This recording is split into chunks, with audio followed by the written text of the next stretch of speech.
ગુજરાતમાં મેઘરાજા વિરામ લેવાના મૂડમાં હોય એવું લાગી રહ્યું છે। છેલ્લા 2 દિવસથી લગભગ ક્યાંય જ નોંધપાત્ર એવો વરસાદ નથી પડ્યો અને આજે મંગળવાર 4 ઓગસ્ટની આપણે વાત કરી લઈએ તો આજે કેવો વરસાદ પડશે તે ફાલ્ગુની હું આપને ઝી 24 કલાકના ડિજિટલ પ્લેટફોર્મ પર જણાવી રહી છું। તો આજનો આપણે આ મેપ જોઈ રહ્યા છે જ્યાં રાજ્યમાં અમુક વિસ્તારોને બાદ કરતા ક્યાંય જ વરસાદની જે શક્યતા છે તે નથી જોવામાં આવી રહી।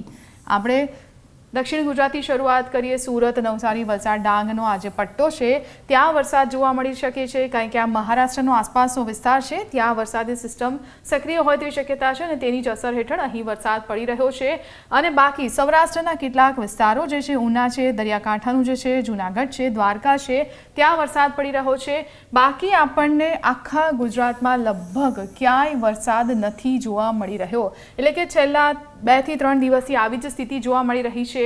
2 દિવસ પહેલા સુરેન્દ્રનગર અને સુરત છે ત્યાં ખૂબ જ વરસાદ આવ્યો હતો, લોકોની હાલાકીમાં વધારો થયો હતો, પરંતુ હવે જેવું 2 દિવસની સ્થિતિ જોવા મળે છે ફરી તેવી જ સ્થિતિ સર્જાઈ શકે છે અને આગામી 5 થી 6 દિવસ માટે હવામાન વિભાગ અને અંબાલાલ પટેલે પણ કંઈક આવી જ આગાહી કરી છે।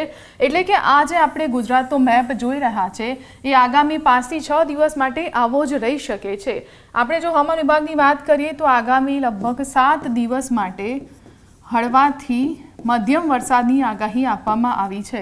એટલે કે ક્યાંય જ ભારે વરસાદ પડશે એવી કોઈ જ શક્યતા નથી। ખાસ કરીને હાલ જે આપણને દક્ષિણ ગુજરાતના વિસ્તારો છે ત્યાં વરસાદની શક્યતા વ્યક્ત કરવામાં આવી છે। એટલે કે હવે મેઘરાજા હાલ તો વિરામ લઈ રહ્યા છે, હાલ ક્યાંય જ વરસાદની આપણને શક્યતા નથી જોવા મળી રહી અને આજના આખા દિવસના મેપમાં આ જ સ્થિતિ જોવા મળી રહી છે અને આ વરસાદે હાલ તો વિરામ લીધો છે, લોકોને થોડી રાહત મળી રહી છે। અને હવે આપણે આગળની જો આગાહીની વાત કરીએ તો 3 થી 4 દિવસ બાદ લગભગ 8 ઓગસ્ટની આસપાસ વધુ એક નવી સિસ્ટમ સક્રિય થવા જઈ રહી છે।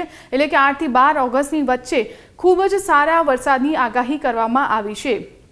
એટલે બસ આજની સ્થિતિ માટે ટૂંકમાં એટલું જ કહી શકાય કે આજના દિવસમાં વરસાદની કોઈ મેજર શક્યતા નથી। અમુક જિલ્લાઓને બાદ કરતાં ક્યાંક હળવોથી મધ્યમ વરસાદ પડે એવી શક્યતા છે અને આવી જ સ્થિતિ આગામી 2 થી 3 દિવસ સુધી લગભગ ગુરુવાર સુધી રહેશે અને ત્યારબાદ ધીમે ધીમે રાજ્યમાં ફરીથી વરસાદનું જોર વધી શકે છે।